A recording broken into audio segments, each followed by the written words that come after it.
कि ना नीट में अगर कोई चीज सबसे बड़ा है ना, नीट एग्जाम निकालने में कोई चीज सबसे बड़ा ऑब्स्टेकल है वो फिजिक्स है ना। 90% से ज्यादा बच्चे डॉक्टर नहीं बन पाते क्योंकि फिजिक्स उनको रोक देती है। और तुम्हारा कोई सबसे बड़ा साथी हो सकता है जो तुमको एम्स दिल्ली तक घुसा सकता है, या फिर मेमसी या एफएमसी जैसे कॉलेजेस में ले जा सकता है, वो भी फिजिक्स है। तो ये तुम्हारी को तुम किस एमआईटी में, उन्होंने कहा है teachers who make physics boring are criminals. और बिल्कुल सही कहा है। मतलब फिजिक्स अपने आप में इतना इंटरेस्टिंग सब्जेक्ट है ना यार, उसको एक्स्ट्रा इंटरेस्टिंग बनाने के लिए कुछ करने की जरूरत ही नहीं है। मतलब समझ रहे हो ना। और जब तुम अभी जो बच्चे मेरी क्लासेस करते हैं दे ऑलरेडी नो इट, और अभी तुमको पता चलने वाला है। तो ये एक बहुत तगड़ा एक्सपीरियंस होने वाला है तुम्हारी लाइफ का। चलो यार स्टार्ट करते हैं। तो फिजिक्स है क्या ना, फिजिक्स है क्या।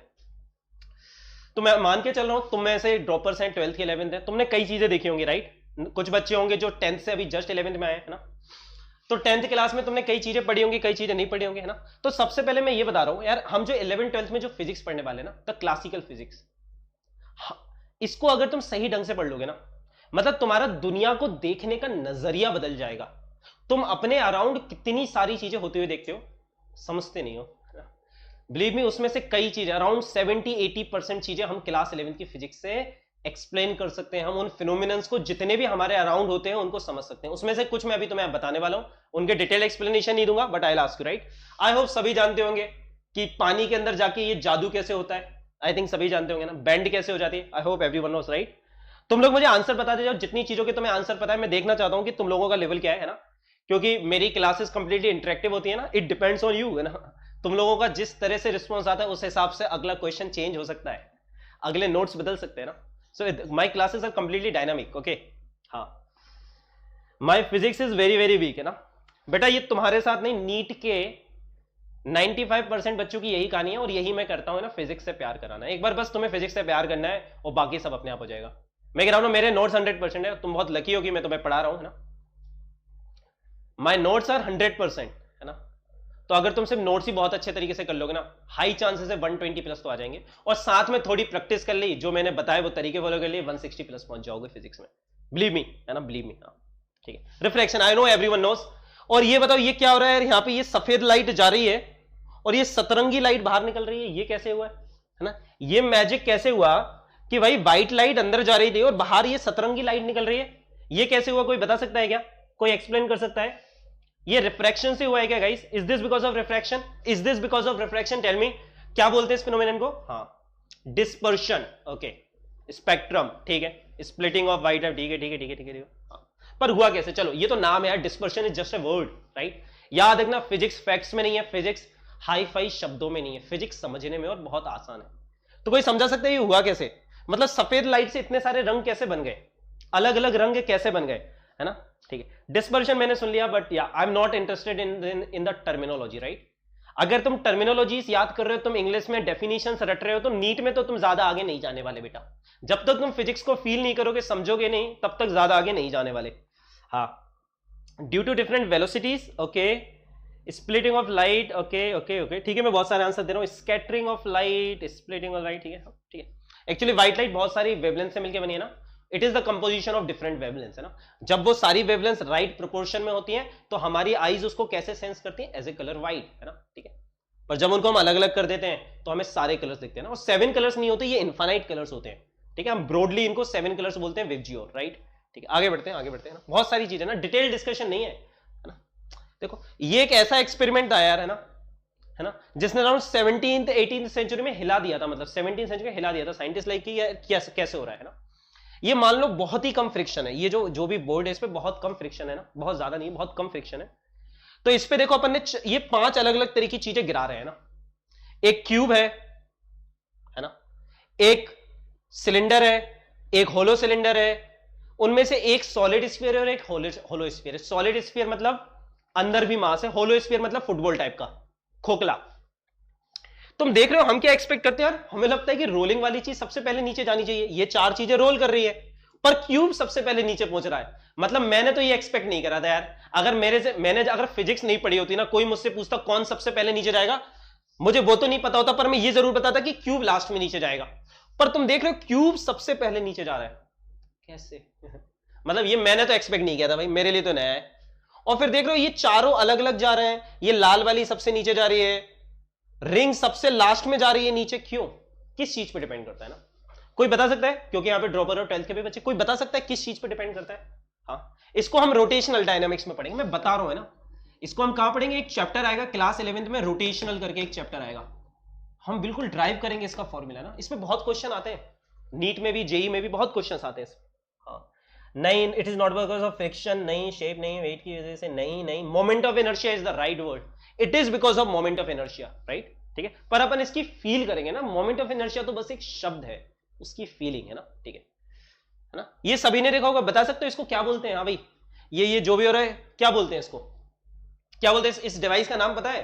इस डिवाइस को बोलते हैं न्यूटन्स क्रेडल, है ना? बड़ा मजेदार डिवाइस होता है यार, इससे खेलने बैठ जाओ ना तो घंटों निकल जाते हैं, इतनी फिजिक्स सिखा देता है ये, है ना? तो ये कॉलिजन के बारे में बता रहे हैं, इलास्टिक कॉलिजन, राइट? है ना?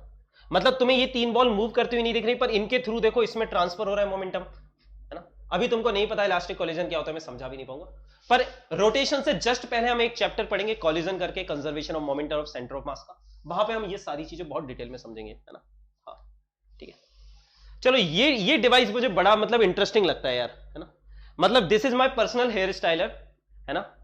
मुझे जब भी कभी पार्टी आर्टी में जाना होता है, मैं इस डिवाइस पे अपने हाथ रखता हूं, मेरे बाल बिल्कुल सेट हो जाते हैं, है ना? So this is my personal hair styler. कुछ ज्ञानी लोग इस डिवाइस को क्या बोलते हैं? वेंडीग्राफ जनरेटर, है ना? कुछ ज्ञानी लोग इस डिवाइस को बोलते हैं वेंडीग्राफ जनरेटर। तो यार ये कैसे करता है? ये जादू कैसे? मतलब जेल नहीं लगाया, कुछ नहीं लगाया, बाल एकदम से बिल्कुल सेट, ऑल सेट कैसे हो जाता है? कोई बता सकता है? हाँ भाई, कोई बता सकता है? मतलब बाल ऑल सेट कैसे हो गया ये काम? सर बाकी स्पेस मूव क्यों नहीं करती? बताएंगे बेटा, अभी अपन देखो वो नहीं कर रहे ना, वो अपन रोटेशनल में पता चलेगा। मैंने कहा ना, बस मैं दिखा रहा हूं, मजा आने वाला है। फिजिक्स से हम प्यार करने वाले हैं ना, फिजिक्स से अपन प्यार करने वाले हैं। हाँ, इलेक्ट्रोस्टैटिक चार्ज ट्रांसफर नहीं, हाँ ठीक है, मतलब ठीक है, हाँ ठीक है, कुछ हद तक सही है। इसको वेंडीग्राफ जनरेटर बोलते हैं। मैं अभी अगर इसका एक्सप्लेनेशन दूंगा ना तो भी समझ में नहीं आएगा, द थिंग इज दैट, है ना? बट जब हम इसको क्लास 12th में पढ़ेंगे ना, इलेक्ट्रोस्टैटिक्स चैप्टर आएगा, इसको हम क्लास 12th में पढ़ेंगे, इलेक्ट्रोस्टैटिक्स करके आएगा। तो इसका पोटेंशियल बहुत हाई होता है, चार्ज तुम्हारी बॉडी में जाता है, लेट्स से नेगेटिव चार्ज जा रहा है, तुम्हारे बालों में बहुत सारा नेगेटिव चार्ज हो गया, वो आपस में रिपल करेंगे, all set, hair style set हो गई। ना कोई जेल की जरूरत है ना कोई वैक्स की जरूरत, ना ऑयल की जरूरत, ना शैम्पू करने की जरूरत, बस हाथ रखो, पार्टी में जाओ। हाँ भाई, है या नहीं? ठीक है। और ये भाई, ये तो अलग ही लेवल है, ये डिवाइस देख रहे हो, ये तो अलग ही लेवल है। ये बताओ, हाँ भाई पता है इसको क्या बोलते हैं? This is called your Faraday cage. ये तो वही वेंडीग्राफ जनरेटर है, एक बहुत बड़ा वेंडीग्राफ जनरेटर है, और इसको बनाना भी बहुत आसान होता है। तुम इसको अपने घर पे भी बना सकते हो, Van de Graaff generator. It is very easy, right? छोटा वाला, मतलब बड़ा वाला नहीं है ना, बड़ा वाला थोड़ा डेंजरस भी हो सकता है, ठीक है? इसको अपन बोलते हैं फेरेडे केज, है ना? तो भाई ये एक जादुई पिंजरा टाइप का है, मतलब अगर तुम इसके अंदर बैठ गए, कोई कभी तुम्हें करंट लग ही नहीं सकता। इसके अंदर अगर तुम चले गए, कितना भी हाई पोटेंशियल आ जाए, कितना भी करंट हो जाए, तुम्हें करंट नहीं लगेगा। कैसे? मतलब भाई ये मतलब समझो बिल्कुल कंप्लीटली सेफ जगह। ये बहुत हाई पोटेंशियल पे होता है, तुम समझ रहे हो? एयर, पता है ना, air is the bad conductor of electricity. Van de Graaff generator का पोटेंशियल इतना हाई होता है कि एयर भी इलेक्ट्रिसिटी को कंडक्ट करने लगती है। चार्ज एयर से फ्लो कर रहा है, तो तुम सोच सकते हो पोटेंशियल कितना हाई है। यहां पे कोई वायर नहीं लगाया, इन दोनों के बीच में कोई वायर नहीं है बेटा, एयर इलेक्ट्रिसिटी को कंडक्ट कर रही है। स्पार्क देखा है कभी निकलते हुए? वो तब होता है जब बहुत हाई पोटेंशियल, बहुत हाई वोल्टेज, पोटेंशियल वर्ड शायद तुम लोग जानते नहीं होगे, वोल्टेज बोलते थे, बहुत हाई वोल्टेज है। But this guy is complete, and देखो मजे ले रहा है यार पिंजरे। ऐसा नहीं है, ऐसा नहीं है कि अंदर से इंसुलेटिंग है, it is a conductor, it is a perfect conductor. ऐसा नहीं अंदर से इंसुलेटिंग है ये डिवाइस। मजे ले रहा है भाई, वो टच करके मजे ले रहा है, मतलब बंदा मजे ले रहा है अंदर। अरे अच्छा, लग के देखो, करंट मुझे लग के देखा है ना। तो अगर तुम इसके अंदर चले गए, ना तो शक्तिमान तुम्हारा कुछ कर सकता है, ना थोर कुछ कर सकता है, यू आर कंप्लीटली सेफ। समझ में आई बात, है ना? तो कैसे हो रहा है भाई, क्यों नहीं लग रहा ना? अब मैं इसका एक्सप्लेनेशन दूंगा पर समझ में नहीं आएगा। कभी भी चार्ज कंडक्टर के अंदर नहीं जा सकता, it always remains on the outer surface of the conductor, ठीक है? बट ये भी अगर अपन क्लास 12th में ही पढ़ेंगे, इलेक्ट्रोस्टैटिक्स वाले चैप्टर में ना। हाँ भाई, समझ में आ रहा है? Is this class suitable for NEET 2020 aspirants? नहीं, मैं नीट 2020 के लिए रिकमेंड नहीं करूंगा ज्यादा, स्पेशली नीट 2021 एंड 2022। 2021 एंड 2022 के लिए करूंगा, पर नीट के बच्चे देख सकते हैं। देखो इट डिपेंड्स यार, तुम्हारा लेवल क्या है। इंप्रूवमेंट तो सबका होगा, इंप्रूवमेंट तो तुम जितना अटेंड करोगे इंप्रूवमेंट होगा। तुम्हारा एग्जाम अभी 2-3 महीने बाद होगा, देख सकते हो, it is your wish. But mainly for 2021 and 2022 aspirants ना। और यार तुमको अच्छी लग रही हो ना यार, तो लाइक ठोक दो और शेयर कर दिया करो, है ना, मतलब समझ रहे हो ना, बहुत मेहनत करते हैं इसके लिए। अपने दोस्तों के साथ शेयर कर दो, इंस्टाग्राम पे शेयर करो, फेसबुक पे शेयर करो, बताओ यार। हाँ भाई चलो आगे बढ़ते हैं, ठीक है। बिजली कैसे कड़कती है, सुना होगा ना वो, अरे वो था ना, हिंदी हिंदी की किताब में पढ़ाते हैं ना कुछ, क्या था वो, बिजलियों के कड़कने से कड़कता है कड़क सिंह, और कड़क सिंह के कड़कने से कड़कती हैं बिजलियां। हाँ भाई, तो ये बिजली भाई कैसे कड़कती है ना, और ये नीचे ही क्यों जाती, कभी ऊपर क्यों नहीं जाती इलेक्ट्रिसिटी, हमेशा नीचे ही आती कहां से, और हमेशा नीचे ही क्यों जाती है, ऊपर क्यों नहीं जाती इलेक्ट्रिसिटी कभी, है ना। जो बोल्ट होता है, थंडर होता है ना, और जो थोर है हमारा, है ना, ठीक है, बोलते हैं थोर इज द गॉड, है ना, जो भी गॉड है उसके पास जादुई शक्तियां हैं। पर अगर हम इसको फिजिक्स के टर्म में समझना जाए तो क्या हम बता सकते हैं कि थोर का, जब थोर भाई इलेक्ट्रिसिटी मंगाता है ना, वो बोलता है ना, और आसमान से बहुत सारा करंट आ जाता है, इलेक्ट्रिसिटी आ जाती है, बोल्ट आता है ना, तो क्या बता सकते हो उस समय थोर के, क्या तुम बता सकते हो थोर के हैमर का पोटेंशियल या वोल्टेज क्या होगा उस वक्त, क्या पॉजिटिव होगा, नेगेटिव होगा, जीरो होगा, क्या बता सकते हो, है ना। जब थोर इलेक्ट्रिसिटी की डिमांड करता है, अगर हम फिजिक्स के टर्म्स में समझना जाए तो उस वक्त थोर ऐसा क्या करता है उसके हैमर में, क्या उसका पोटेंशियल क्या हो जाता है, क्या वो जीरो होता है, नेगेटिव होता है, पॉजिटिव होता है, जो इतना सारा करंट आ जाता है, क्या करता है एग्जैक्टली। हाँ, तूफान के देवता बेटा, मोर देन इनफ है रूपेश, है ना। हाँ हाँ ठीक है। हाँ, wow teaching style, thank you बेटा ज्योति, थैंक यू। ग्रेविटेशन, ना ना ना, ग्रेविटेशन से इसका कोई रिलेशन नहीं गाइस, इसका ग्रेविटेशन से कोई रिलेशन नहीं है। हाँ, तुम्हें 9th क्लास की फिजिक्स नहीं आती, 9th क्लास में फिजिक्स होती ही नहीं है भाई फिजिक्स की स्टार्टिंग 11th क्लास से होती है।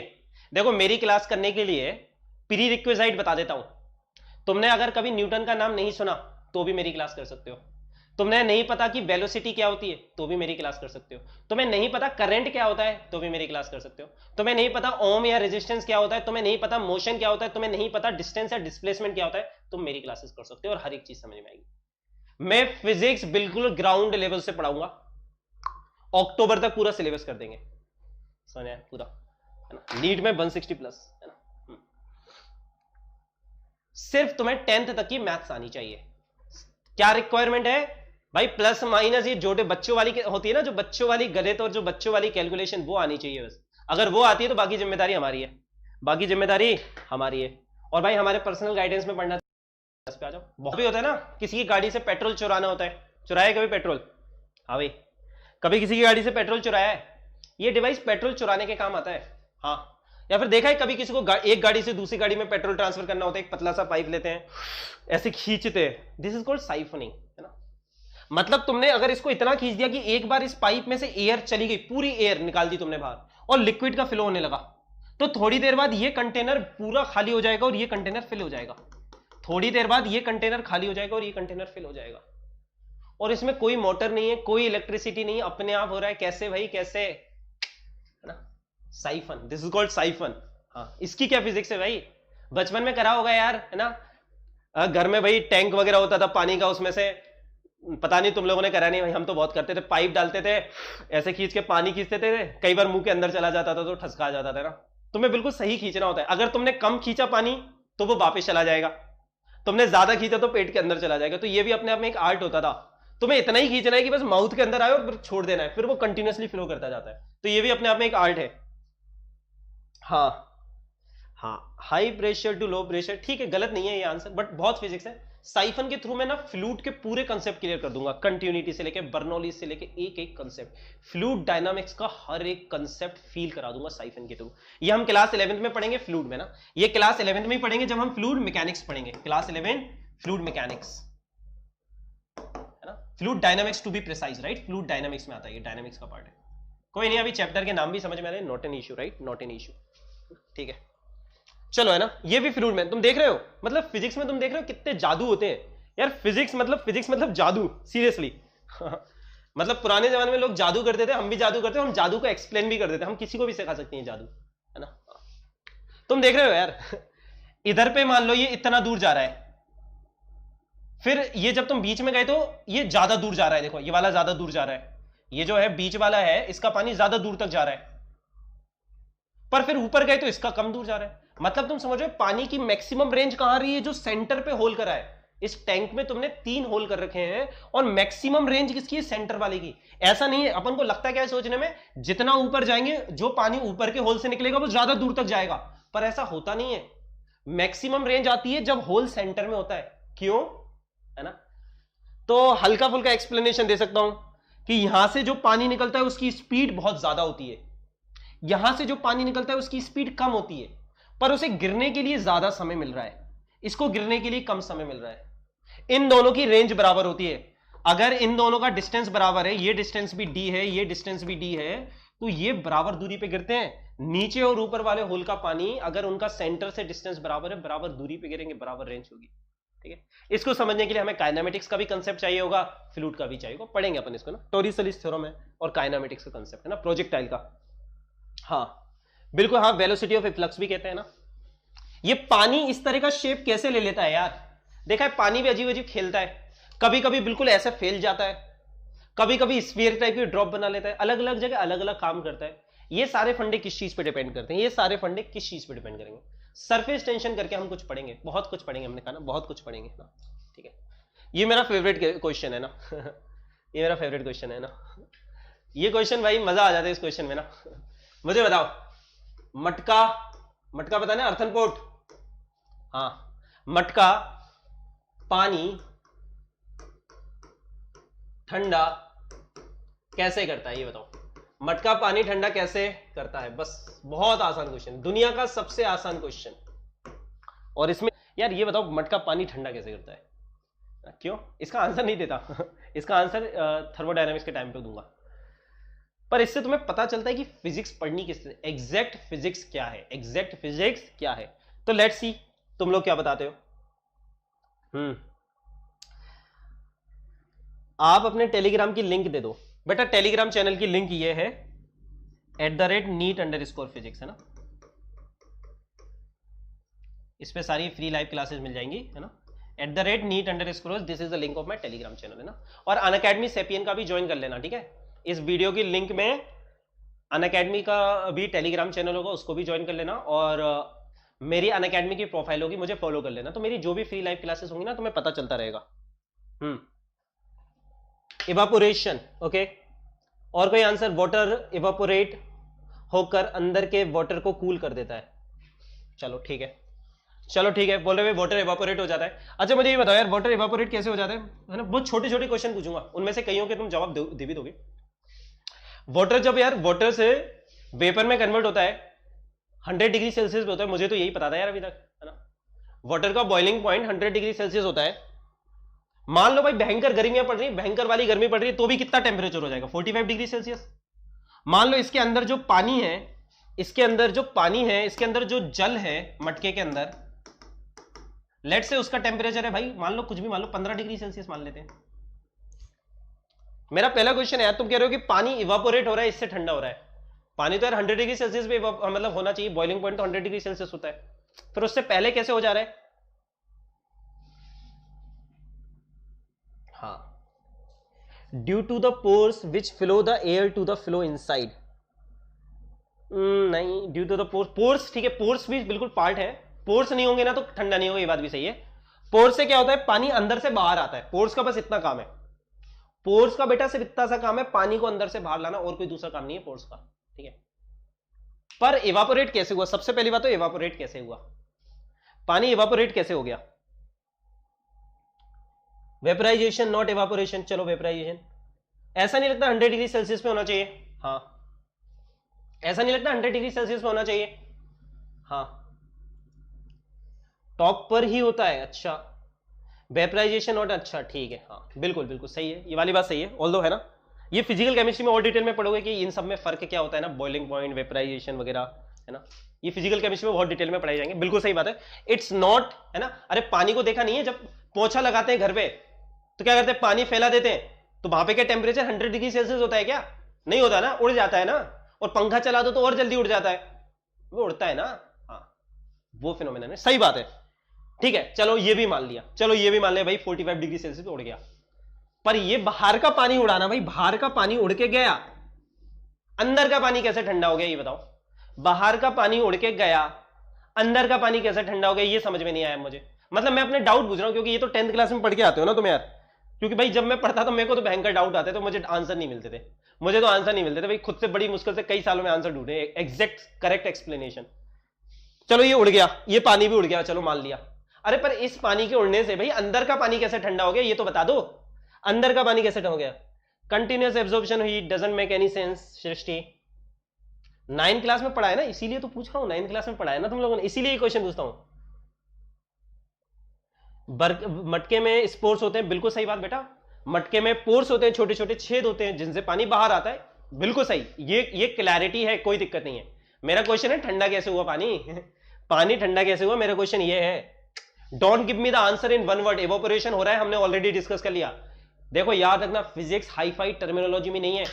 फिजिक्स अंग्रेजी में डेफिनेशंस याद करने में नहीं है। समझ में आई? इससे तुम्हारे बोर्ड एग्जाम तो हो सकते हैं, नीट नहीं होने वाला। फिजिक्स समझने की चीज है, और जब तुम चीजों को समझते हो ना तो बहुत आसान भाषा में समझा देती हो, है ना। ये डॉक्टर फिनमैन ने कहा है ना, डॉक्टर रिचर्ड फिनमैन, अभी अपन पढ़ेंगे ना। अगर तुम कोई भी चीज अच्छे से समझ जाते हो ना तो तुम उसको बहुत आसान भाषा में एक्सप्लेन भी कर सकते हो, है ना। अगर मैं कोई चीज तुम्हें ना अच्छे से नहीं समझा पाऊं ना तो समझ लेना वो चीज मेरे को भी अच्छे से समझ में नहीं आई। पर जो चीज मुझे अच्छे से समझ में आती है ना उसको बिल्कुल ईजी लैंग्वेज में एक्सप्लेन कर दूंगा। यही टीचर होता है, यही रीजन होता है ना कि बहुत सारे टीचर से समझ में नहीं आता। अरे वो खुद उन चीजों को अच्छे से नहीं समझे हुए थे तो वो आधे से ज्यादा एक्सप्लेनेशन उड़ा देते हैं, ऐसी छोटी छोटी डेप्थ को उड़ा देते हैं वो लोग। समझ रहे हो? हाँ, इसलिए तो भाई जो टॉप एजुकेटर्स के स्टूडेंट्स होते हैं उनकी टॉप रैंक्स आती है, क्योंकि उनको क्लैरिटी होती है। पोर से एयर अंदर आती है, पर चलो ठीक है, इसने बोला कि भाई हवा अंदर आ रही है, चलो मान लेते हैं हवा अंदर आ रही है, पर हवा तो 45 डिग्री सेल्सियस पे, अंदर का पानी 15 डिग्री सेल्सियस, बाहर का पानी, बाहर हवा है 45 डिग्री सेल्सियस पे। अगर एयर अंदर जा रही है फिर तो पानी का टेम्परेचर बढ़ना चाहिए। भाई तुम लोग जो लॉजिक दे रहे हो उससे तो पानी का टेम्परेचर बढ़ना चाहिए, ठंडा कैसे हो गया? उससे तो पानी का टेम्परेचर बढ़ना चाहिए ना। It absorbs heat from liquid. चलो, बाहर वाला पानी अंदर वाले पानी से हीट एब्जॉर्ब करके वेपराइज होता है, ठीक है। चलो बहुत अच्छी बात, एक नया एक्सप्लेनेशन आया। निखिल बोल रहा है कि क्या कर रहा है बाहर वाला पानी, क्या कर रहा है बाहर वाला पानी? बड़ी चतुराई कर रहा है। यार मेरे को ये एक चीज बताओ यार, एक चीज बताओ यार, रॉबिनहुड करता क्या है? रॉबिनहुड करता क्या है? अमीरों से पैसा चुराता है, गरीबों में बांटता है। हीट क्या करती है? हीट क्या करती है? What is heat? हीट कहां से कहां फ्लो करती है, ये चीज बताओ। अगर दो बॉडीज रख दूं, ये बॉडी ए है, ये मान लो 100 डिग्री सेल्सियस पे है, ये बॉडी बी है, ये मान लो 20 डिग्री सेल्सियस पे। हीट कहां से कहां फ्लो करेगी, मुझे ये बताओ यार। हीट ए से बी पे फ्लो करेगी या बी से ए में फ्लो करेगी, मुझे ये बताओ। हीट 100 डिग्री सेल्सियस से 20 डिग्री सेल्सियस में जाएगी या 20 डिग्री सेल्सियस से 100 डिग्री सेल्सियस में जाएगी, मुझे ये बताओ, है ना। मैं कुछ नहीं बोल रहा तुम गलत सही क्या है भाई, मैं तुमसे बस पूछ रहा हूं, है ना। ध्यान से सुनना, है ना। आंसर इंपॉर्टेंट नहीं है, आर्ग्यूमेंट्स इंपॉर्टेंट है कि फिजिक्स करी कैसे जाती है ना, ये आर्ग्यूमेंट लेके आना है। ए टू बी जाएगी, इसमें किसी को डाउट नहीं, आई थिंक। किसी को डाउट है क्या? अरे भाई, रॉबिनहुड अमीरों से चुराता है, गरीबों में बांटता है, अमीरों से चुराता है, गरीबों में बांटता है ना, है ना। हमारे घर के एसी क्या करते हैं, एसी या फ्रिज, वो एंटी रॉबिनहुड है। हमारे घर में जो फ्रिज होते हैं, एसी होते हैं, वो क्या करते हैं, वो एंटी रॉबिनहुड है। वो गरीबों से चुराते हैं, अमीरों में बांटते हैं। एसी क्या करता है, तुम्हारा अंदर का टेम्परेचर क्या है, ठंडा है घर का, उसको और ठंडा करता है, बाहर को गर्म कर देता है। गरीब को गरीब कर दिया, अमीर को अमीर कर दिया। So your AC and fridge are like anti Robin Hood. और मटका भी वही काम कर रहा है, मटका भी एंटी रॉबिनहुड है, गरीब से चुरा रहा है, अमीर में बांट रहा है। मटका भी तुम्हारा एंटी रॉबिनहुड है, गरीब से चुरा रहा है, अमीर में बांट रहा है। हाँ भाई, हाँ। तो यार ये बताओ मेरे को यार, अगर हीट, मैं तुम्हारी बात ही कर रहा हूं, अगर हीट हायर टेम्परेचर से लोअर टेम्परेचर पे जाती है तो यार बाहर का टेम्परेचर 45 डिग्री सेल्सियस है, अंदर का टेम्परेचर 15 डिग्री सेल्सियस है। हीट तो बाहर से अंदर जानी चाहिए, अंदर का पानी गर्म हो जाना चाहिए भाई। मुझे जो समझ में आ रहा है मैं वो बोल रहा हूं। बताओ यार, हीट तो फिर बाहर से अंदर जानी चाहिए ना, अंदर का पानी गर्म होना चाहिए। ठंडा कैसे हुआ ये तो अभी भी समझ में नहीं आया मुझे, ठंडा कैसे हुआ? बकवास, latent heat of vaporise, just बकवास, है ना। इट इज बकवास बंदना। अकबर, हाँ। अरे बेटा मैं समझा नहीं रहा हूं, मैं तुमसे पूछ रहा हूं, आज मैं तुमसे क्वेश्चन पूछ रहा हूं। आज तुम समझाओगे, कल से मैं समझाना चालू करूंगा। आज तो तुम समझा रहे हो, आज तो तुम लोग मुझे बता रहे हो, आज तो बस मैं ये सिखा रहा हूं कि फिजिक्स को करते कैसे हैं। क्योंकि बच्चे पूरे साल पूछते हैं ना, सर सब कर लिया बस हुआ नहीं, सर फिजिक्स में 100 प्रॉब्लम सॉल्व कर ली पर सर एग्जाम में नहीं हो रहा। क्यों नहीं हो रहा वो बताऊंगा। The right way to approach physics वो सिखा रहा हूं आज। आज की क्लास में बोलूंगा, बाकी सारी क्लास से ज्यादा इंपॉर्टेंट है। आज सिखा रहा हूं कि फिजिक्स को करते कैसे हैं, फिजिक्स को सोचते कैसे हैं, वो सिखाएंगे। It is nothing like any other subject. Physics को बायो की तरह नहीं करते, फिजिक्स को केमिस्ट्री की तरह नहीं करते, फिजिक्स का अपना एक अलग तरीका होता है। और अगर तुम सेम तरीके से कर रहे हो तुम नहीं कर पाओगे। 10th क्लास तक जिस तरह से पढ़ाई करी, अगर वो इस तरह से आप करोगे तो नहीं कर पाओगे। तुम्हें तरीका बदलना पड़ेगा, सोचने का तरीका बदलना पड़ेगा। Study will be conceptual not factual. मजा बहुत आएगा, मजा बहुत आएगा। हाँ चलो, सरफेस का वाटर कूल करता, doesn't make land breeze and sea breeze वाला, तो बेटा ठीक है वाला कंसेप्ट है, पर एक्सप्लेन तो कर दो। Because outer water needs extra energy to vaporize, hence it absorbs. तुम बोल तो सही रहे हो, बट अगेन मैं तो ये कह रहा हूं भाई, मैं तो बस इतना कह रहा हूं कि मैं अपना बता रहा हूं भाई। मैं 9th क्लास में था, मुझे जो डाउट आता था मैं तो वो बोल रहा हूं। मुझे तो भाई ये था, मुझे टीचर ने मार के चुप कर दिया था मुझे तो ये बोला था भाई, मैंने तो यही पढ़ा था कि भाई जो हीट होती है हाई टेम्परेचर से लो टेम्परेचर पे जाती है, मैंने ये पढ़ा था भाई। इधर पे लो टेम्परेचर से हाई टेम्परेचर पे कैसे जा रही है मुझे तो समझ में नहीं आ रहा। अगर कोई समझा सकता है क्या? हाँ बस बेटा अनुविधि, बस फिजिक्स ही कर दूंगा, इतना है, फिजिक्स की जिम्मेदारी हमारी है। चलो ठीक है ना, ठीक है चलो ठीक है। तो इसमें बहुत सारी डेप्थ है ना, और इसका द फ्रैंकली स्पीकिंग इसको अभी एक्सप्लेन भी नहीं कर सकते ना। इसको समझने के लिए कहीं ना कहीं average kinetic energy of the molecule, saturated vapour pressure वगैरह, इनका हल्का हल्का आइडिया होना चाहिए ना। कोई नहीं, थर्मोडायनेमिक्स में फिर बात करेंगे, करेक्ट एक्सप्लेनेशन लेंगे क्यों होता है ना।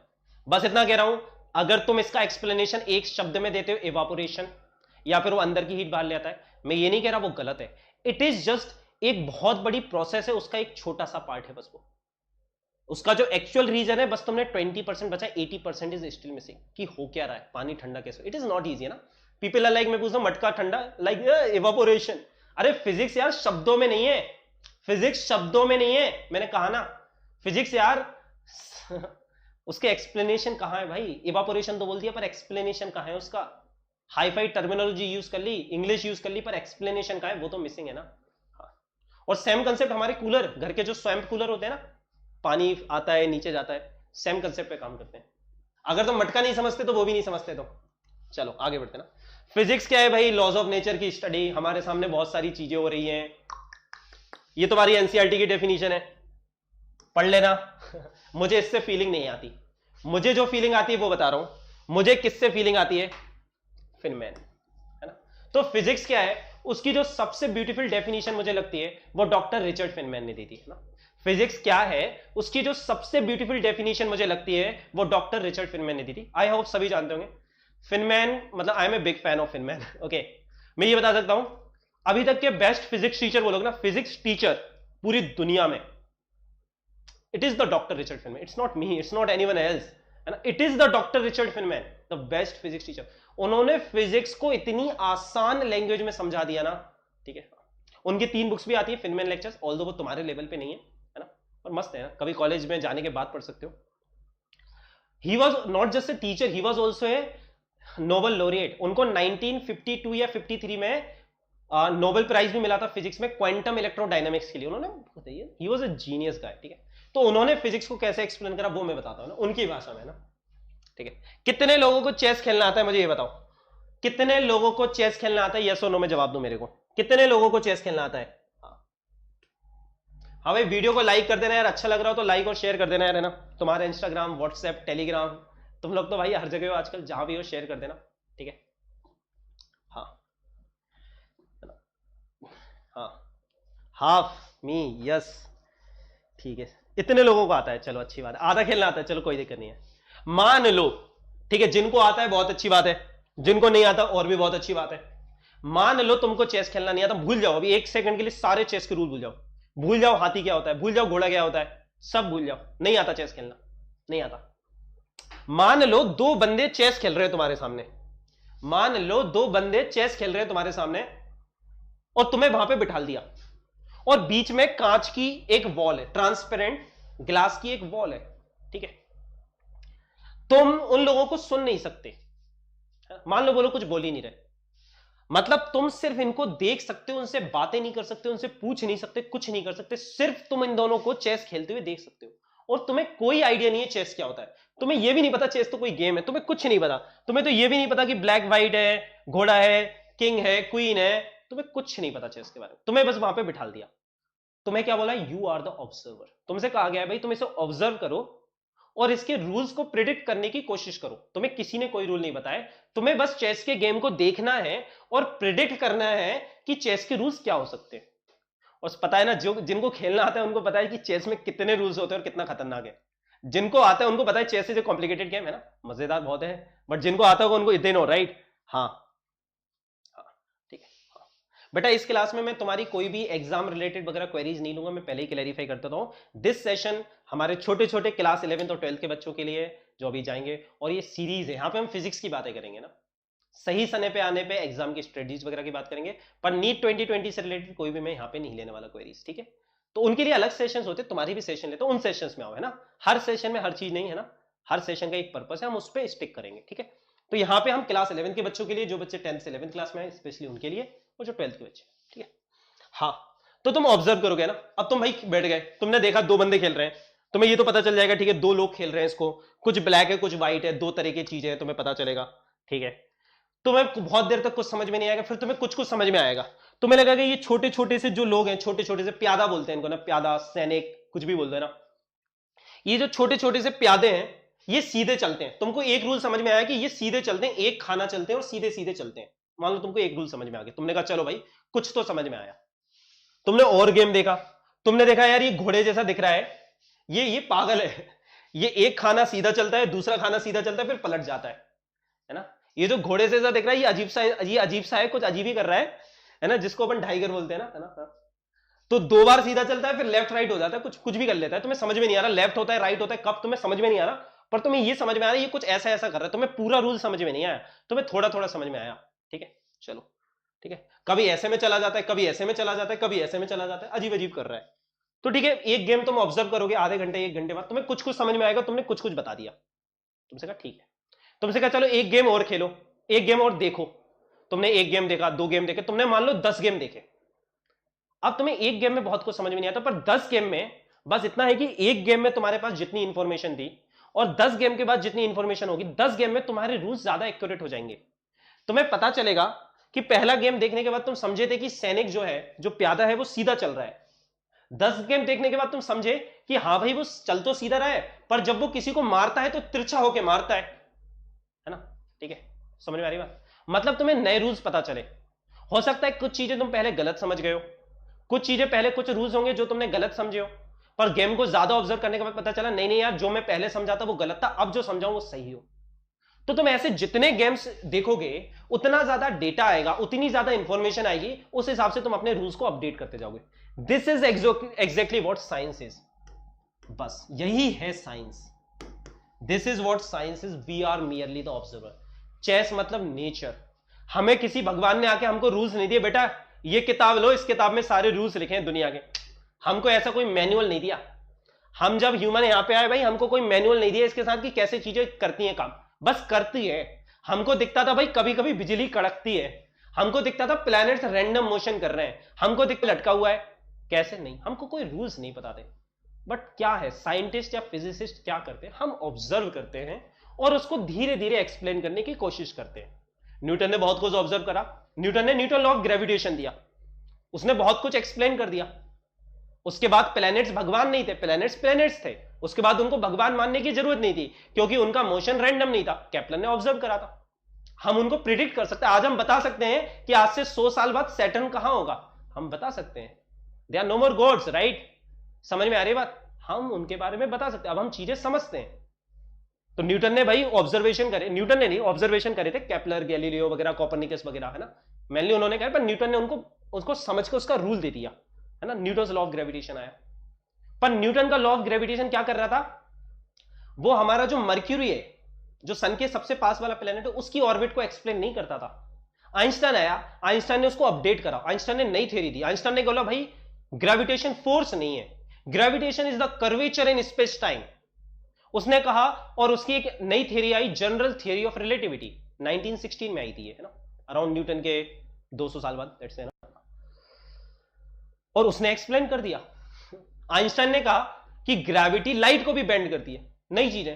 तो क्या करते हैं हम फिजिक्स और साइंस क्या है, हम कभी ये नहीं बोलते हमको सब कुछ पता है, नहीं भाई हमको सब कुछ नहीं पता, पर हम ऑब्जर्व करते हैं और कुछ पता करते हैं, फिर कई एक्सपेरिमेंट करके उसे वेरीफाई करते हैं, है ना। मान लो अगर हमने 100 एक्सपेरिमेंट करे, 100 में से 99 एक्सपेरिमेंट उसने सेटिस्फाई कर दिए, पर एक एक्सपेरिमेंट फेल कर दिया, हम उस थ्योरी को रिजेक्ट कर देते हैं, या फिर हम बोलते हैं कि इसमें कुछ कमी है, ये इनकम्प्लीट है, इसको कुछ करना है ना। सो याद रखना, physics and science is not about faith, है ना, it's more about experiments and factual data, ठीक है। एंड वी आर वेरी, है ना, we are not rigid at all. Science और फिजिक्स में आप रिजिड नहीं होते हो, लाइफ में अगर सक्सेस पानी, you don't have to be rigid, you have to be fluid, है ना, जैसे ब्रूस ली ने कहा था, right, you have to be, और लाइफ में सक्सेस पाने के लिए भी सही है ना। जरूरी नहीं है जो बातें हमको बचपन से पता है, हमको बचपन में सिखा दिया गया, जरूरी नहीं है यार वो सही हो, है ना। अगर हमको नया डेटा मिलता है, हमको नई चीजें पता चलती हैं, तो हमको अपने बिलीफ बदलने के लिए तैयार रहना चाहिए ना। ये ईगो नहीं होना चाहिए, ये चीजें समझ रहे हो, ये बहुत जरूरी चीज है लाइफ में आगे बढ़ने के लिए ना, ठीक है। चलो, तो आई होप अभी तुम समझते हो कि फिजिक्स क्या है और हम क्या करने वाले हैं ना। कभी इस तरह से नहीं, तुमने सुना होगा ना, कभी लोग आर्ग्यूमेंट करते हैं ना। मैंने सुन रहा था कहीं किसी दिन, है ना, किसी डॉक्टर के पास जा रहा था, वहां पे 2 बूढ़े अंकल बैठ के बातें कर रहे थे कि साइंस पता नहीं अपने आप को क्या समझती है। चिड़िया देखा है, चिड़िया जो घोंसला बनाती है, साइंस आज तक वो घोंसला नहीं बना सकता जो घोंसला चिड़िया बना देती है। आई एम लाइक यार, these people are cursing science. मतलब किसको कर्स करें, कौन है साइंटिस्ट, कौन है यार। मतलब हम ही लोग है ना, हम लोगों में से कुछ लोग, हमको कोई मैनुअल नहीं दिया, हम में से कुछ लोग मेहनत कर रहे हैं और चीजों को समझने की कोशिश कर रहे हैं। हम कभी नहीं बोल रहे हमको सब कुछ पता है, पर दुनिया बदल दिया, नहीं बदल दी यार। आज तुम घर पे बैठ के मेरी क्लासेस कर पा रहे हो ना, आज हमारे हाथ में मोबाइल फोन्स है ना, हमारी दुनिया ट्रांसफॉर्म कर दी इन चीजों ने। कुछ लोगों की, सही बताओ, कुछ चुनिंदा लोगों की मेहनत है ये, जिसका फायदा हम सब उठा रहे हैं। और मुझे नहीं लगता वर्ल्ड जो हमारा ट्रांसफॉर्म हुआ है और जितना सब कुछ हमारे पास है, उससे ज्यादा क्रेडिट उन लोगों से ज्यादा किसी को भी जाता है ना, ठीक है। सो हमें कर्ज नहीं करना, हमको कंट्रीब्यूट करना है यार। हाँ डेफिनेटली बहुत सारी कमियां हैं, बहुत सारी चीजें ऐसी हम नहीं समझते, वी डोंट नो, हमें कोई आइडिया नहीं है। वी नेवर से कि वी नो एवरीथिंग यार, वी से यार हमको नहीं पता है यार, but we are trying to figure it out. मिलते हैं, काम करते हैं, एक्सपेरिमेंट करते हैं, कोशिश करते हैं, कुछ समझते हैं, कुछ नया क्रिएट करते हैं, दुनिया को एक बेहतर प्लेस बनाते हैं रहने के लिए। हाँ, आई होप समझ में आ रहा होगा, ठीक है ना, ठीक है। चलो, इसके बाद में मैं बहुत कुछ बताऊंगा यार, आज का टाइम हो गया है तो मुझे जाना पड़ेगा, मेरी क्लास अगली। मेरी टेलीग्राम आईडी है, इसको ज्वाइन कर सकते हो, ठीक है। टेलीग्राम चैनल को ज्वाइन कर लेना, अनअकैडमी सेपियन के भी टेलीग्राम चैनल को ज्वाइन कर लेना। डिस्क्रिप्शन में लिंक, डिस्क्रिप्शन में जितनी लिंक है इस वीडियो के, सब पे क्लिक करके ज्वाइन कर लेना, ठीक है। ये मेरा चैनल है, इसको भी ज्वाइन कर लेना। साथ में जो बच्चे अनअकैडमी प्लस का सब्सक्रिप्शन लेना चाहते हैं, अनअकैडमी प्लस और इसमें क्या फर्क है, यहां पर भी पढ़ाएंगे, बहुत कुछ पढ़ाएंगे, सब कुछ पढ़ाएंगे फिर भी बहुत पढ़े अनअकैडमी प्लस इज प्लस, तुम हमारे पर्सनल गाइडेंस में पढ़ोगे, तुम्हारे सारे डाउट्स पर्सनली सॉल्व होंगे, बस इतना है और ज्यादा कुछ नहीं है। आओगे तो पता चल जाएगा। अगर तुमने अनअकैडमी पे क्लासेस नहीं करी तो कभी बहुत सारी फ्री लाइव क्लासेस भी करते हैं, पहले फ्री लाइव क्लासेस करो।